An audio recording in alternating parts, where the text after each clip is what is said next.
திருவண்ணாமலை அருள்மிகு அருணாச்சலேஸ்வரர் கோவிலில் ஆண்டுதோறும் நடைபெறும் முக்கிய விழாவான தீப திருவிழாவின் சிகர நிகழ்வான பரணி தீபம் கோயில் சன்னதியில் இன்று அதிகாலை ஏற்றப்பட்டது. மலை உச்சியில் இன்று மாலை மகா தீபம் ஏற்றப்படுகிறது. திருவண்ணாமலை அருணாச்சலேஸ்வரர் கோவிலில் கார்த்திகை தீப திருவிழா கடந்த மாதம் 24ஆம் தேதி கொடியேற்றத்துடன் தொடங்கி நடைபெற்று வருகிறது. தினமும் சுவாமி, அம்பாள் மற்றும் உற்சவ மூர்த்திகள் வீதி உலா நடைபெற்று வருகிறது. விழாவின் 9ஆம் நாளான நேற்று ஸ்ரீ சந்திரசேகரேந்திரர் புருஷா மிருக வாகனத்தில் மாட வீதியில் வலம் வந்து பக்தர்களுக்கு அருள் பாலித்தார். தீப திருவிழாவின் முக்கிய நிகழ்ச்சியான மகாதீபம் ஏற்று வைபவம் இன்று மாலை 6 மணிக்கு நடைபெறும்.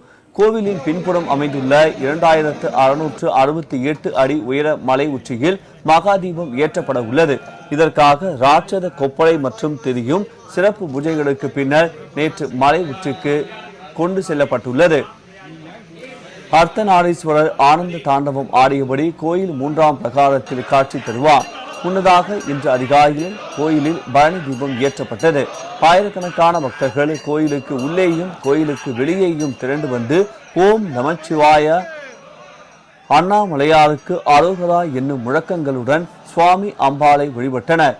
தீப திருவிழாவை காண தமிழ்நாடு மட்டுமல்லாது பல்வேறு மாநிலங்களிலும் இருந்து ஏராளமான பக்தர்கள் திருவண்ணாமலையில் குவிந்த வண்ணம் உள்ளனர். விழாவுக்கான ஏற்பாடுகளும் பாதுகாப்பு ஏற்பாடுகளும் முழு வீச்சில் மேற்கொள்ளப்பட்டிருப்பதாக மாவட்ட நிர்வாகம் தெரிவித்துள்ளது. இன்று மாலை 5 மணி முதல் மலை உச்சியில் மகாதீபம் ஏற்றும் நிகழ்வின் நேரலை உங்கள் ராஜ் நியூஸ் தொலைக்காட்சியில் இடம்பெறும்.